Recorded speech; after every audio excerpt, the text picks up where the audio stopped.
Salve os irmãos com a paz do Senhor, amém? Vamos orar para a gente iniciar a nossa aula de hoje. Senhor nosso Deus e nosso Pai, neste momento, Senhor, nós colocamos diante de Ti as nossas vidas, Deus. Nós colocamos diante de Ti essa aula, meu Pai, e pedimos que o Teu Espírito Santo esteja conosco, nos dando sabedoria, nos conduzindo, nos dando unção, derramando sobre nós, Deus, o Teu poder, a Tua graça, a Tua glória. Pai, em nome de Jesus, que o Teu Espírito Santo esteja conosco, nos ensinando, Deus, a Sua palavra, a Sua vontade, nos capacitando, meu Pai, a andar nos Teus caminhos, que o Senhor venha nos fortalecer, aumentar a nossa fé e repreender em nome de Jesus tudo aquilo que não vem de Ti. É isso que nós te pedimos, Senhor, e já te agradecemos em nome de Jesus. Amém? O título da lição de hoje é Jesus, o pão da vida. Nós vamos fazer a leitura que está em João, capítulo 6, do versículo 1 ao 14, que diz assim: Depois disso, partiu Jesus para o outro lado do mar da Galileia, que é o de Tiberíades, e grande multidão o seguia, porque via sinais que operava sobre os enfermos. E Jesus subiu ao monte e assentou-se ali com seus discípulos, e a Páscoa, a festa dos judeus, estava próxima.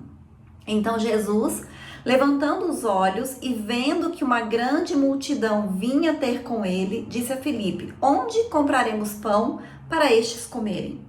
Mas dizia isso para o experimentar, porque ele bem sabia que havia de fazer. Filipe respondeu-lhe: 200 dinheiros de pão não lhe bastarão para que cada um deles tome um pouco. E um dos seus discípulos, André, irmão de Simão Pedro, disse-lhe: Está aqui um rapaz que tem 5 pães de cevada e 2 peixinhos, mas que é isso para tantos? E disse Jesus: Mandai assentar os homens, e havia muita relva naquele lugar. Assentaram-se, pois, os homens em número de quase 5.000. E Jesus tomou os pães e, havendo dado graças, repartiu-os pelos discípulos, pelo que estavam assentados, e igualmente também os peixes, quando eles queriam. E quando estavam saciados, disse aos seus discípulos: Recolhei os pedaços que sobejaram, para que nada se perca. Recolheram-nos, pois, e encheram 12 cestos de pedaços dos 5 pães de cevada, que sobejaram aos que haviam comido. Vendo, pois, aqueles homens o milagre que Jesus tinha feito, diziam: Este é verdadeiramente o profeta que devia vir ao mundo. Nesse trimestre, nós vamos estudar a vida de Jesus sob os olhos do apóstolo João. Então, todas as passagens que nós vamos ler esse trimestre são do livro de João. Nessa passagem aqui, especificamente, a gente vê um relato dessa multiplicação que Jesus fez. E antes disso, lendo a história, nós vamos ver que Jesus tinha realizado um milagre. Ele tinha curado aquele homem que estava ali à beira do tanque de Betesda. E as pessoas, vendo os milagres que Jesus estava realizando, elas viam que ele era um homem de Deus, que ele tinha uma coisa diferente, e eles iam atrás de Jesus por causa dos milagres que Jesus estava realizando, por causa das coisas que Jesus estava fazendo. E logo após esse milagre aqui da multiplicação dos pães e dos peixes para alimentar aquela multidão, Jesus ele faz essa explicação a respeito dele ser o pão da vida. Então, o Evangelho de João vai apresentar Jesus como o pão da vida. E assim como o pão físico, o alimento físico é essencial para nós sobrevivermos, é essencial para nossa existência, para nossa vida, Jesus, ele é essencial para nós sobrevivermos também espiritualmente. Então, se nós quisermos ter vida eterna, nós precisamos do pão da vida, desse alimento espiritual que é Jesus. Então, naquela ocasião, Jesus multiplicou pães e peixes para saciar a fome daquela grande multidão. E lógico que Jesus, ele sabia todas as coisas, e ele sabia que aquelas pessoas, elas estavam focadas nas suas necessidades materiais. Elas queriam os milagres que Jesus estava realizando, elas queriam ser curadas, elas queriam ter a sua fome saciada, elas queriam que Jesus satisfizesse, né, as suas necessidades físicas. Mas Jesus dá uma lição, mostrando que ele pode satisfazer além das necessidades físicas, porque o homem não tem apenas essas necessidades, né? Nós temos necessidades emocionais, nós temos necessidades espirituais, principalmente, que muitas pessoas acabam ignorando. E o primeiro tópico da lição diz assim: Jesus, a multidão e o milagre da multiplicação. A multiplicação de pães e peixes.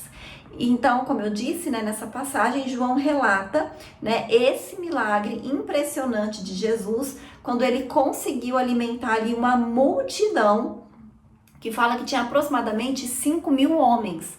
Só que naquela época eles contavam apenas os homens, mas não tinha só homens. Tanto que quem estava com esses pães e esses peixes era um rapaz. Então, assim, tinha crianças, tinha mulheres. Então, eram 5.000 homens, mais as mulheres e as crianças que não haviam sido contadas. Então, a narrativa do milagre dos pães e peixes é o único milagre que está nos 4 evangelhos, de Mateus, Marcos, Lucas e João. No capítulo 6 de João, versículo 1, João começa com a expressão "depois disso".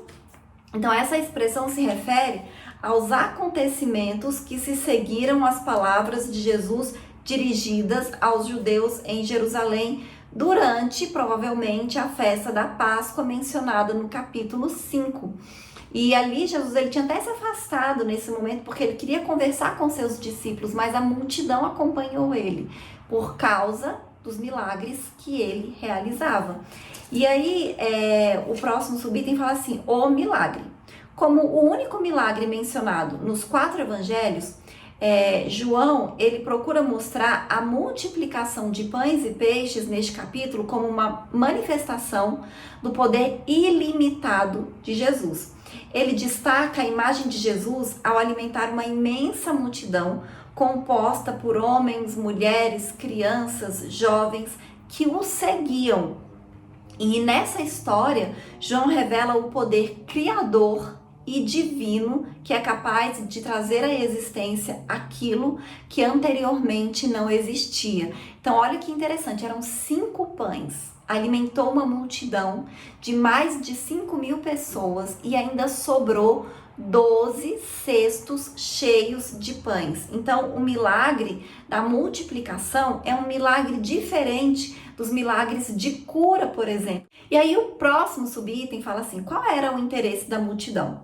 Então Jesus, ele percebeu que aquela multidão estava seguindo ele devido aos milagres e às curas que ele realizava, mas não era apenas e nem o interesse verdadeiro deles era escutar os ensinamentos de Jesus. Em Jerusalém, os líderes religiosos judeus, eles rejeitavam Jesus como Messias e, além disso, eles procuravam Jesus para matar. Quando Jesus deixa Jerusalém, ele se afasta para estar sós com seus discípulos, mas a presença da multidão acabou frustrando esse desejo de Jesus. Ele notou que as pessoas, elas não estavam interessadas em ouvir as palavras dele como Filho de Deus, como Messias, como Salvador. Na verdade, o que eles queriam mesmo eram os milagres. Então, no dia seguinte, ele encontrou novamente a multidão que queria mais pão, e aí ele confronta, mostrando que aquelas pessoas estavam buscando apenas o alimento material, ignorando o verdadeiro pão do céu para as almas daquelas pessoas. E a situação, né, que Jesus enfrentou ali não é muito diferente dos nossos dias atuais, quando muitas pessoas elas estão atrás de milagres, atrás de bênçãos da parte de Deus, mas poucos demonstram um interesse verdadeiro e genuíno pela palavra de Deus, né? O nosso Senhor, ele sabe as nossas necessidades, ele conhece todas elas. E a palavra de Deus, né, o próprio Jesus nos ensinou que nós temos muito mais valor que pássaros, né? E os pássaros, eles não se preocupam com o que eles vão se alimentar, né? Com as plantas, que elas não se preocupam o que elas vão vestir, mas o Senhor cuida de cada uma delas. E o Senhor ensina, né, que nós somos muito mais importantes. E aí, ele sabe que aquelas pessoas, elas estavam atrás de milagres, atrás de terem as suas necessidades supridas, né? O que elas queriam mesmo eram bênçãos materiais. Mas ele ensina para aquelas pessoas que eles precisam muito mais que isso. E a gente sabe que todo mundo quer milagre. Todo mundo quer receber bênçãos. Mas nem todo mundo está disposto a ter comunhão e intimidade com Deus. Nem todo mundo está disposto a ter uma vida de oração, uma vida de adoração, uma vida de jejum, de leitura da palavra, de obediência, porque uma vida com Deus é mais do que milagres, mais do que bênçãos, mais do que a gente está sempre pedindo para Deus. Às vezes a gente tem muito um cristianismo muito egoísta, a gente está preocupado apenas com as nossas necessidades, né? E a gente acaba deixando de lado o nosso relacionamento com Deus. E a palavra nos ensina muitas vezes, né, em muitos versículos, que nós precisamos ter uma vida de adoração. Uma vida de adoração, glorificando o nome do Senhor, declarando a palavra de Deus, declarando palavras de amor e de gratidão para o Senhor, não apenas colocando diante de Deus as nossas necessidades, até porque Ele sabe quais são as nossas necessidades. E aí o próximo item diz assim: Jesus desafia a fé dos discípulos. Primeiro subitem: e Jesus subiu ao monte. E que monte é esse? Não existe uma designação específica para qual seria o monte. O que nós sabemos é que era uma localidade montanhosa, né, que tinha várias montanhas, vários lugares que poderiam ser considerados um monte, né, várias elevações de terreno, e que, embora não fossem muito altas, podiam servir como um local adequado para Jesus fazer um sermão, para Jesus fazer um discurso, né, para ensinar ali tanto para os seus discípulos quanto para a multidão. Então ele subiu ao monte, sentou com seus discípulos e a partir dali ele avistou uma grande multidão que estava indo ao seu encontro. Então ele decide testar um dos seus discípulos, Filipe, perguntando-lhe: onde compraremos pão para toda essa gente, para que essa multidão coma? E todo o relacionamento de Jesus com seus discípulos estava sempre fundamentado em um ensinamento. Sempre que Jesus pergunta alguma coisa para os seus discípulos, e a gente vê isso nos evangelhos, pode se preparar que logo em seguida virá um ensinamento, né? O Senhor, ele sempre faz uma pergunta para ensinar algo para os seus discípulos que serve para nós também, até os nossos dias. E sempre que a gente lê a Bíblia e a gente vai comparar com os nossos dias atuais, a gente vai ver que se encaixa, né, que se adequa, que é totalmente atual e útil para os nossos dias de hoje, todos os ensinamentos da palavra de Deus. Nada se perde, nada fala, isso é só para aquela época. Não, tudo serve para os nossos dias atuais. Amém? E o próximo subitem diz assim: o desafio para os discípulos. Então, o Senhor Jesus, ele utilizou a situação de uma multidão necessitada para transmitir para os seus discípulos uma lição valiosa. E aí, nesse momento, os discípulos, eles iam compreender que muitos dos desafios da missão evangélica não podem ser superados apenas com esforço humano. Porque os discípulos, eles estavam sendo preparados para o que viria depois da partida de Jesus, né, da morte e ressurreição de Jesus, porque eles enfrentaram muitas coisas e eles precisavam estar preparados para tudo isso. Então eles precisavam entender que eles eram dependentes de Deus, né? Não apenas das coisas naturais, mas principalmente das sobrenaturais. E o discípulo Filipe foi colocado à prova por Jesus para enfrentar a dificuldade de alimentar uma multidão faminta.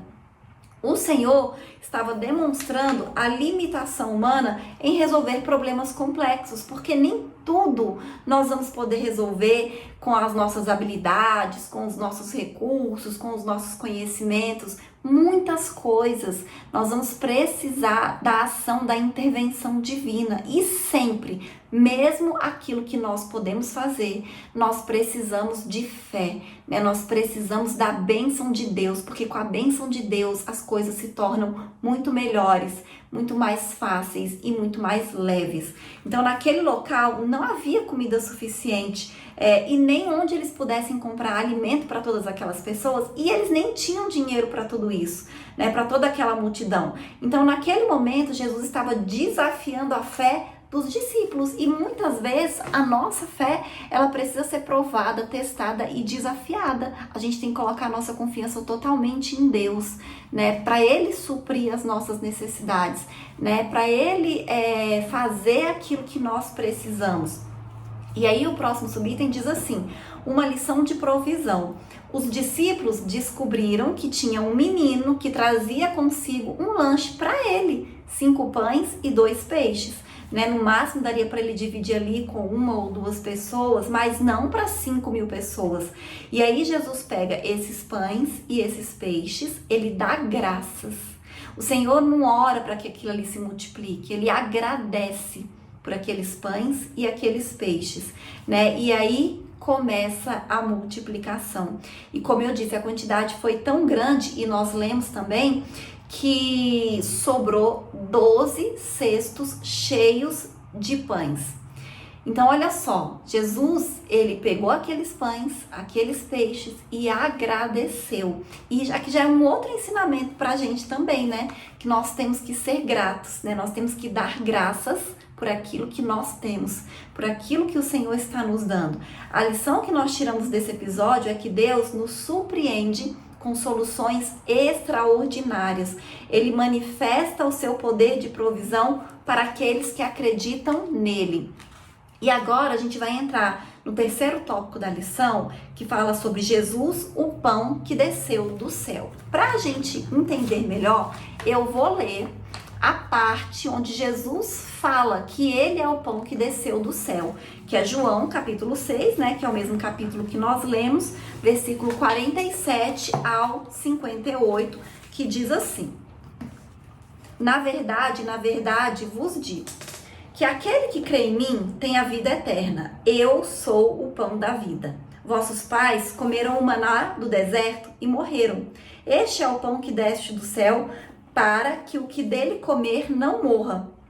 Eu sou o pão vivo que desceu do céu. Se alguém comer desse pão, viverá para sempre. E o pão que eu der é a minha carne, que eu darei pela vida do mundo. Disputavam, pois, os judeus entre si, dizendo: como nos pode dar este a sua carne a comer?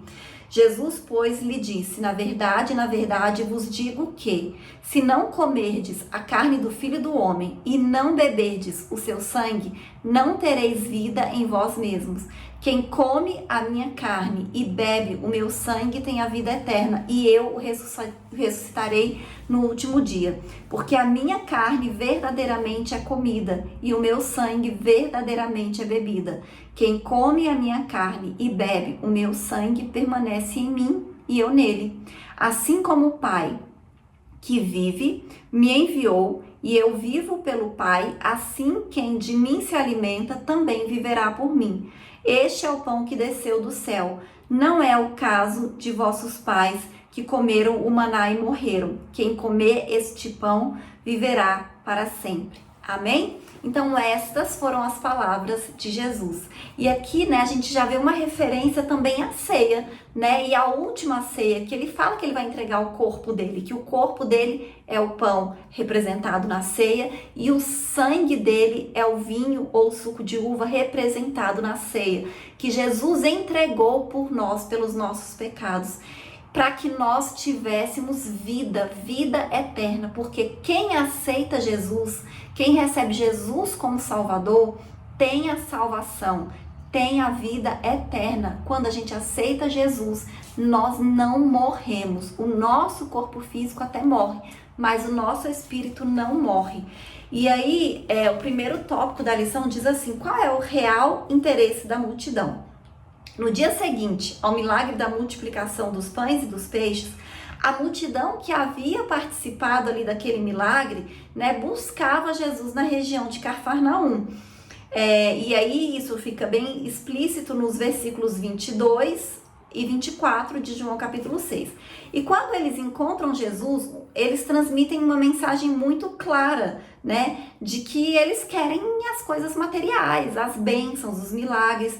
E aí, o que ele fala? Na verdade, vos digo que me buscais não pelos sinais que vistes, mas porque comestes do pão e vos saciastes. Ou seja, aquelas pessoas queriam comer, queriam comida, queriam bênçãos físicas, né? Elas queriam bênçãos materiais. E aí o Senhor compreendia que a percepção daquela multidão sobre ele era puramente social. Eles desejavam um líder que satisfizesse as suas necessidades materiais. E para além do pão físico, o nosso Senhor, ele quer oferecer o pão que desceu do céu. Ele quer oferecer as bênçãos espirituais, ele quer oferecer a salvação, né? E é isso que as pessoas precisam entender, é isso que as pessoas daquela época precisavam entender e que muitas pessoas hoje ainda precisam entender. Mais importante que as bênçãos materiais é o que Jesus fez por nós, né? O que Jesus tem para nos dar espiritualmente, e a gente não pode ignorar isso. E o próximo subitem fala assim: o pão do céu. Então a gente não precisa debater a respeito da identidade do pão do céu, porque o próprio Jesus fala que ele é o pão do céu. Ele confirma, né? Ele diz: eu sou. E aí a gente vê várias outras passagens na palavra de Deus onde ele fala o que ele é. No próprio livro de João, né, falando da sua identidade divina. Então ele diz: eu sou o pão da vida, em João 6, 35, 48 e 51. Ele fala: eu sou a luz do mundo, em João 8, 12 e João 9, 5. Ele fala: eu sou a porta das ovelhas, em João capítulo 10, versículos 7 e 9. Eu sou o bom pastor, em João 10, 11, 14. Eu sou a ressurreição e a vida, em João 11, 25. Eu sou o caminho, a verdade e a vida, em João 14, versículo 6. Eu sou a videira verdadeira, em João capítulo 15, versículo 1 e 5.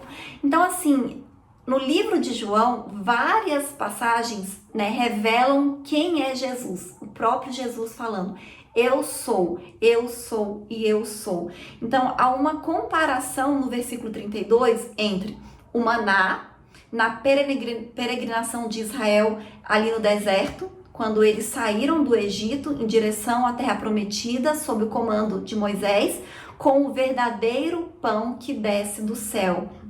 Ou seja, o próprio Jesus Cristo, o nosso Senhor, que afirma: quem se alimentar desse pão viverá para sempre. Então, até o maná que o Senhor enviou para alimentar o povo no deserto era uma figura já do que seria Jesus, porque aquele maná, ele era para alimentar o físico daquelas pessoas, né? Era um pão que descia do céu para alimentar o físico das pessoas, mas fazendo uma referência a Jesus, que é o pão que desceu do céu, que nos alimenta espiritualmente. Aquele que se alimenta de Jesus tem a salvação e a vida eterna e não vai morrer. E o próximo subitem diz assim: o que é comer o pão? Observamos uma mudança nas palavras de Jesus ao passar de o pão vivo que desceu do céu para o pão que eu der é a minha carne. Mais tarde, o apóstolo Paulo fez uma associação simbólica entre o pão da ceia do Senhor e a carne de Jesus, afirmando: isto é o meu corpo, isto é o meu sangue. De forma evidente, ao mencionar a partilha da sua carne, o nosso Senhor Jesus refere-se à sua morte na cruz, onde oferece a sua vida em prol dos pecadores que se arrependem e creem na mensagem do Evangelho, proporcionando a salvação e a vida eterna. Então esse é o significado, né? Quando Jesus fala que ele é o pão que desceu do céu, é isso que ele traz para nós, é isso que ele quer nos ensinar e nos revelar.